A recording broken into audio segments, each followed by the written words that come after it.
Hi, everybody. Welcome to English Digest. I'm Tom. I'm Stephanie. It's our News Digest unit for this edition of our magazine, and it's also our all-English unit. So, again, we're going to be speaking entirely in English in our program today, which is a kind of appropriate because we are talking about documents that are probably written in English. We're talking about wills in England that have been collected and stored for a very long time. Of course, a will is a document in which you tell everybody what you want to have done with your property after you pass away.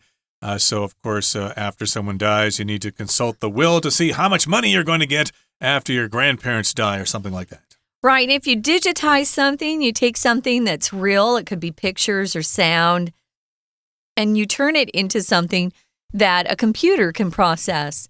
So you digitize it. We're going to talk about the debate over this. Debate's kind of an argument. Usually if there's a debate, you have different opinions, different viewpoints of whatever topic you're discussing. We're going to look into that. But first, guys, we're going to read through today's lesson. The UK's Ministry of Justice is deliberating on a proposal to digitize millions of wills dating back over 150 years and destroy the original documents. This plan has immediately sparked strong reactions from historians and archivists who fear such an action could irreversibly damage future historical research.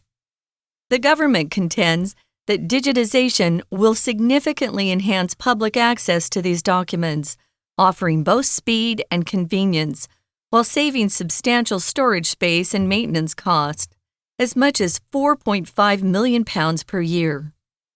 Nevertheless, it has been proposed that wills of historical significance belonging to notable figures, such as Charles Darwin or Princess Diana, will be preserved in their original form as a mark of respect for history. Critics of the proposal argue that paper documents, as irreplaceable historical resources, possess a unique value that digital copies cannot replace, including their tactile feel, detail, and historical context. They also express concerns about the long-term preservation of digital archives, fearing the risks of loss, tampering, or damage with technological iterations. Another argument is that the government should not have the power to determine which wills are worth keeping. For example, Mary Seacole, a Jamaican nurse who aided British soldiers during the Crimean War, was relatively unknown until recent years. Her will, like many others, could have been overlooked, but is now recognized as an important historical asset. This demonstrates that even seemingly insignificant wills can emerge as historical treasures in the future. To alleviate public concern, the Ministry of Justice has pledged to request opinions publicly to decide which wills should be kept in their original form. While digitization offers cost-saving and efficiency benefits, it is crucial to handle historical documents with care. Historians hope this debate can awaken a heightened awareness of preserving historical artifacts, ensuring that technology and cultural heritage coexist in the new era. Okay, everybody, it's time to discuss the contents of today's lesson. We're talking about this debate, okay, which means people have different ideas about something. And, of course, they're having this discussion. Some people support something. Some people are against it. Some people are pro. Some people are con. And in this particular case, they're talking about digitizing historical British wills. Now, again, as you said, to digitize something just means to make it that you can use it in the computer, or you can scan it or whatever. And again, a will is a document in which somebody says what they want, or somebody requests what they want done with their possessions after they pass away. Or maybe even their children, huh? All sorts of things, indeed. Yeah. And here in the first paragraph, it says, the UK's Ministry of Justice is deliberating on a proposal to digitize millions of wills dating back over 150 years and they want to destroy the original documents. Okay, so they're deliberating this. To deliberate or to deliberate on, I suppose you can use it both ways. That means you're discussing this, and you're hearing arguments from all sides of this particular question. So they're deliberating this proposal, and they want to digitize millions of wills, which go back over 150 years. Yeah, I could see digitizing them would be a good idea, but they're also adding the desire to destroy the original documents. I've done this myself before, like with some of my old diaries. I digitized them or scanned them, and then I just got rid of the original ones because they were taking up room. Oh, really? It's hard for me. I can't do that yet, Well, Tom. I kept some because I want to preserve what my handwriting looked like back then, but for everything I wrote about, it's like, I don't want to keep all the original documents. They're just taking up space. And maybe that's what they're thinking here. All these documents are taking up space. Let's just digitize everything and put them in a computer. We can still see them if we want to, but they just won't be the originals. Oh, we'll get into that. I totally disagree with this idea. So documents, what's a document? It's a piece of written, printed, or even electronic matter that provides information or evidence of something. It usually serves as an official record. If you want a document off your computer, then you're going to open up some software, pull up the document, maybe print it out or send it to someone else. A document. So, yeah, I can see wanting to digitize lots of these wills. Maybe people have a hard time getting out of the house. They can't walk so well anymore. If they had a computer, they could just pull it up on their computer and read about some famous person's will or maybe not so famous person's will. But I hate that they want to destroy anything of history or of consequence because once you destroy your history, it's gone forever. And people can manipulate digital documents. We know that. So the plan has immediately sparked strong reactions. To spark means to start something. If you're going to build a fire, you need a spark, right? A spark to get it going. Or maybe something has sparked your creativity.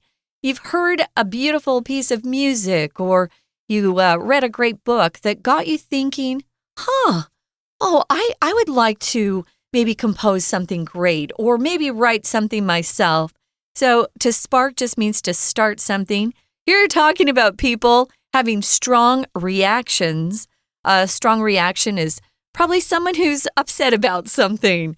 Who is giving this kind of strong reactions to the government right here, Tom? All right, so we've got these strong reactions from historians, people who study history, and we've got strong reactions from archivists. Okay, that's a person who is responsible for preserving something so that it can be around for a long time. They'll probably take care of old documents or artifacts or things like that. An archive, of course, is like a database, and so they want to make sure that these things are preserved, and they're thinking, hey, don't destroy those documents. Yeah, you can digitize them if you want to, but don't destroy the original documents. And they think that if you do this, you could irreversibly damage future historical research because you'll never be able to consult the original documents. No. If some kind of question comes up in the future, and if something's irreversible, it cannot be changed. It cannot return to its original condition. So what's an archivist? Someone who archives of documents. So if you're an archivist, you likely work for a really big library, maybe a national library archivist. These folks tend to like to be alone a lot, because they're usually in an old room in the back and they're looking through old documents. I think it would be fun, though, to discover documents that no one has really made a big deal about before.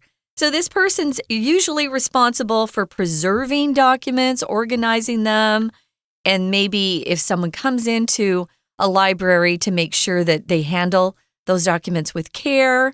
So they have a very important job, and we know what historians do. So, yeah, they're fearful that if they go ahead and let these original documents be destroyed, it's going to irreversibly damage future historical research.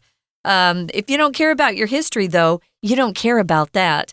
Irreversible means never being able to go back to what it was before. Reversible means you can.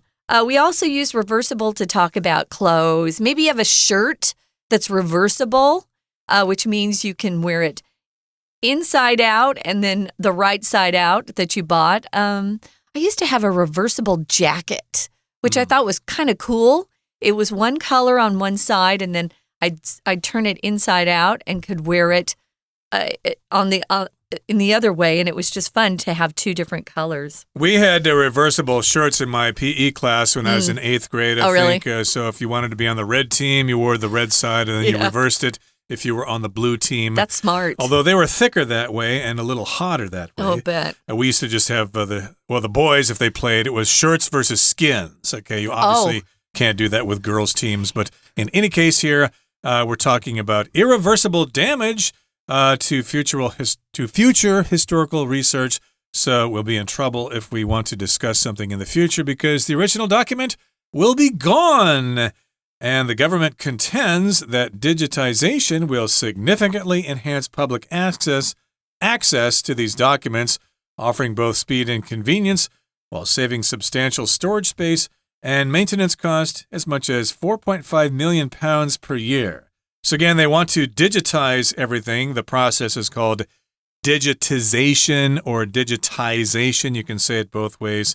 And yes, of course, I guess that's a good thing because regular people will be able to see those documents. They can't see the originals, of course. It's probably hard to do that. You need to sign up or have some special kind of privilege to do that. But if they have an online database, people can access those documents. But at the same time, again, they want to destroy the originals, and that's where the problem comes in, at least for me.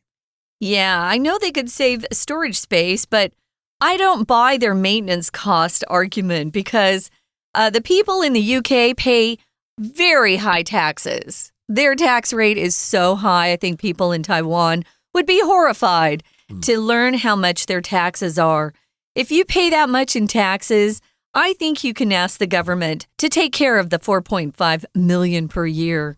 Instead, most of that tax money is going to our government workers and to those officials in government. Nevertheless, it says it's been proposed that wills of historical significance belonging to notable figures.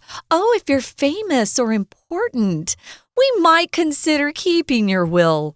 Notable, if something's notable, it doesn't have to be a person. It could be a subject they're talking about. It just means it's worth mentioning. Notable here just means, oh, these people are worthy of notice.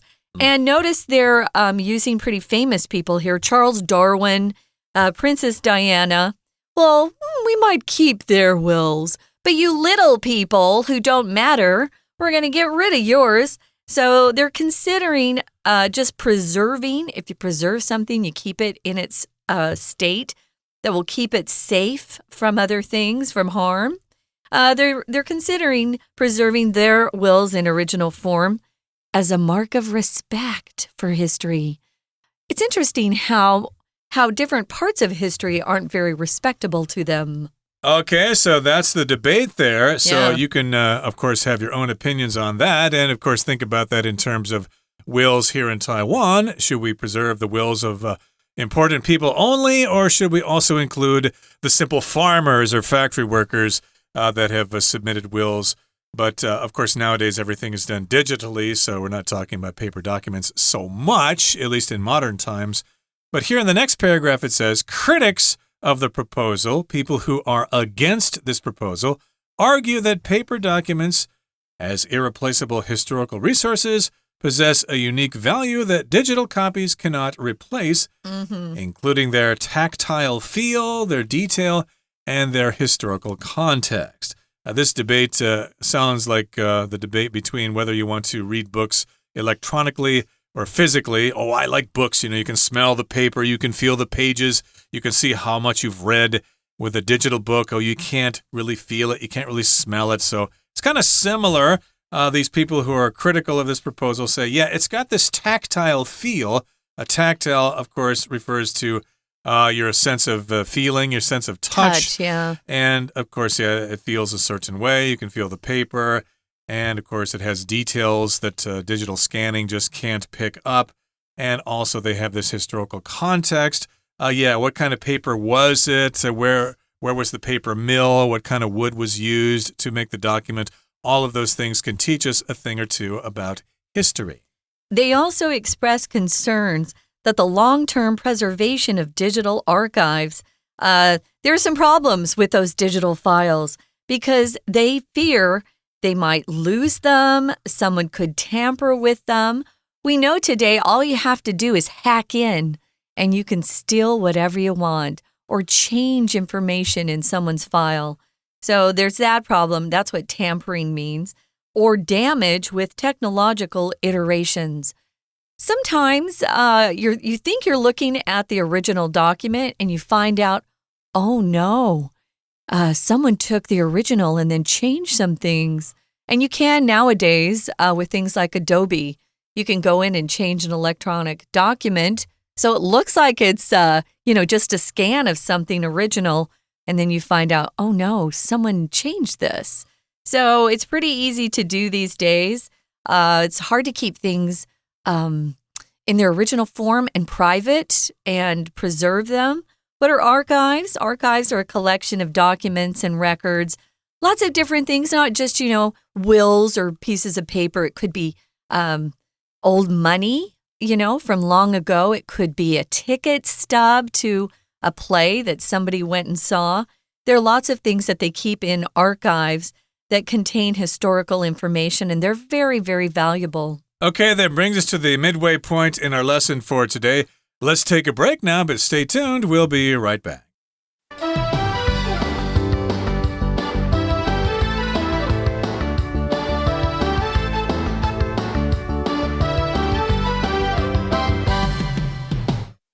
Okay, welcome back, everybody. We're going to continue to talk about the debate as to whether we should keep the original paper documents of wills in England or whether we should just digitize them and get rid of the paper copies because they can save money that way.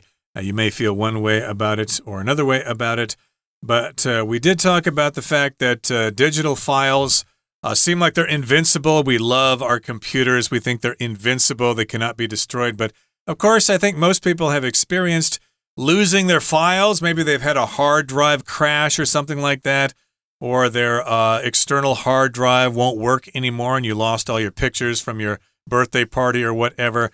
Digital files are subject to these technological iterations, which of course refers to changes. It could also refer to software upgrades, so your old files can no longer be read. But I'm more afraid of storing things on hard drives, which are magnetic, right? And they, of course, could be deleted for no reason at all. Easily, yeah. So another argument is that the government should not have the power to determine which wills are worth keeping. Oh boy, this is a big problem. Our government's more and more taking over control of our lives, and we're supposed to be free people. They're not so free in the UK these days, I'm afraid to say, and we're looking the same in the US.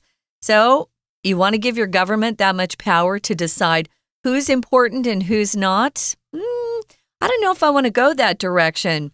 Here's an example of what that might look like. Here's a lady named Mary Seacole. She was a Jamaican nurse from Jamaica, the country of Jamaica, and she aided British soldiers during the Crimean War. Now, a nurse back then is not a big deal. They weren't important people. They were just, normal folks like us who were doing a job. The important people were sending them to war, of course, but she was out there doing her best to help preserve lives among the British soldiers, and she was relatively unknown until recent years. Historians like to find people and stories that have never been found before. So they'll go into archives and spend hours looking through all these documents and the historical records to see if they can find new facts about someone that's known already or people that aren't known at all, like Mary Seacole. So her will, like many others, would have been overlooked. They would have thought, she's not important. She's not one of the royal family or part of the government, So we're just going to toss her will out with the trash. Yeah, for some reason, people are interested in her life now. They weren't interested in her life in the past.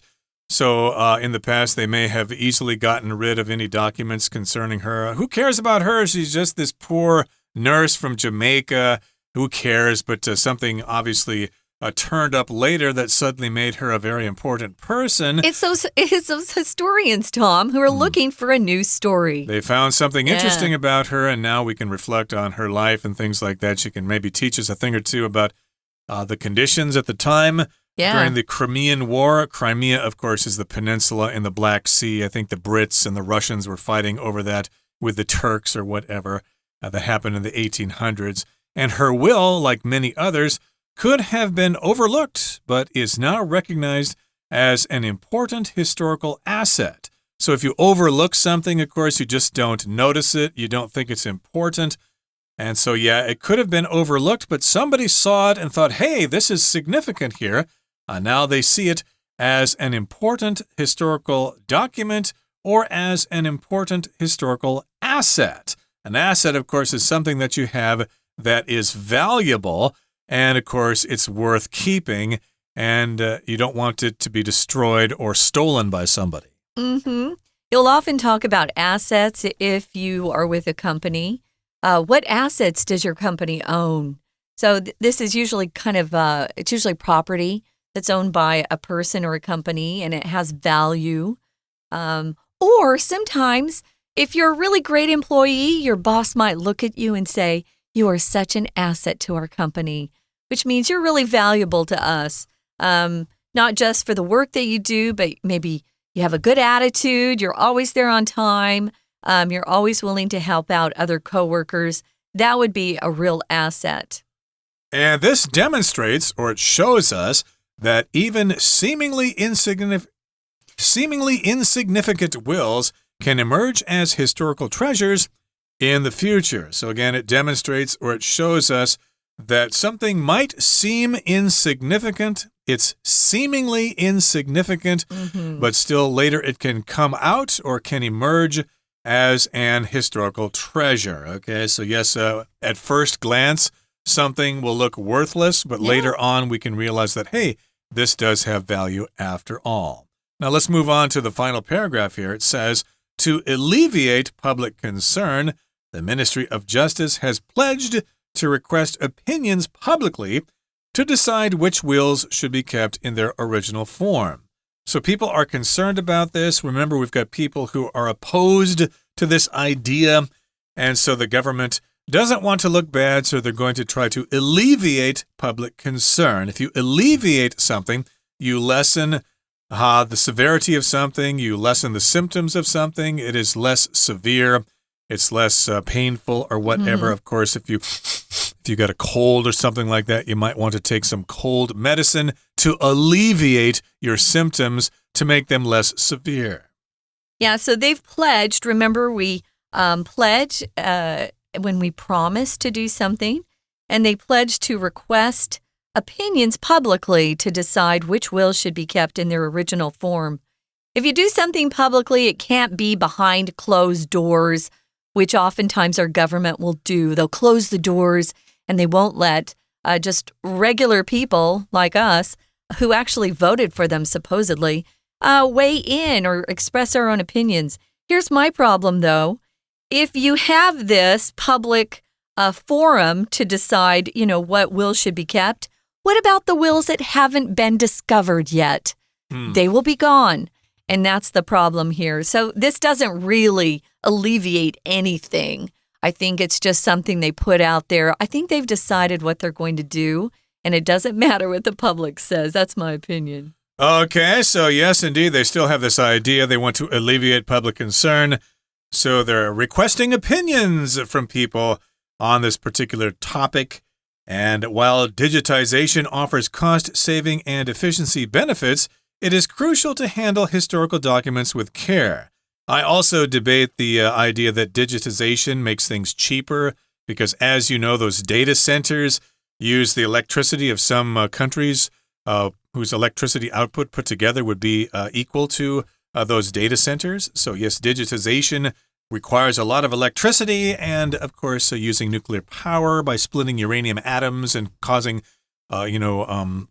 radiation to last for thousands of years or whatever. However you produce electricity, it's going to cause some problems to the environment, depending on how you generate it, of course. But, of course, digitization, at least to them, according to them, will offer cost-saving and efficiency benefits. The efficiency may be if you can access these documents online so that everybody can see them. But if you get rid of the originals just because you want to save money, that's debatable. So we've got these ideas, I guess, from the government that it's going to save some money and be more efficient. It says here, it is crucial to handle historical documents with care, regardless of what they decide. Crucial just means very, very essential, very important. It's crucial that you never let your kids go play in the street. They could be hit by a car. That's crucial, very, very important. And historians hope this debate can awaken a heightened awareness of preserving historical artifacts. To heighten something means to increase the degree of attention of something so that people are paying attention, they're focusing on something. If you have a heightened awareness, you're more aware of something than you were before.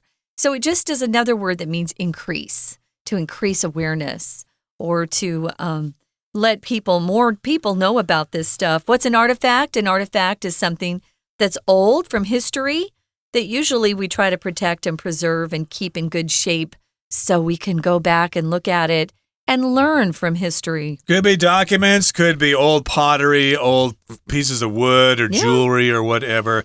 Those are all historical artifacts. And yes, indeed, we want to ensure that technology and cultural heritage coexist in the new era. To coexist means to exist together peacefully at the same time. Heritage just refers to the general feeling of a culture or the qualities of a culture that are passed from generation to generation. So we want to have that cultural heritage that everybody can share. And again, this is all part of this debate as to whether they should just scan and then destroy those original documents, which are wills. Yeah, so heritage also could mean your traditions from the past, right? So those are all important. You have family traditions, your heritage. Where's your heritage from, or where's your family from, you could say. It includes a lot of things. Heritage isn't just one thing, but it does include your traditions, your culture, the things that are important to a civilization, to a nation, and even to families. So we'll have to see what they do. They're trying to ensure that technology and cultural heritage coexist or can exist at the same time in the new era. I think it's going to be interesting to see what happens in the future. I know in the U.S., we're trying to destroy as much of our history as possible right now. So it's a little scary. Got to hold on to your history, hold on to your traditions, and remember what made you the people you are and what mistakes you made in the past and how you don't want to make the same mistakes in the future. I hope they make the right decision here, but it sounds like the government has already decided. Okay, that brings us to the end of our discussion for today. It's a fascinating topic, and you can discuss this amongst yourself regarding documents here in Taiwan. What should be kept, what should be destroyed, what should be digitized. It's all up to you to decide. Okay, that brings us to the end of our lesson. Thank you for joining us. From all of us here at English Digest, my name is Tom. I'm Stephanie. Goodbye. Bye.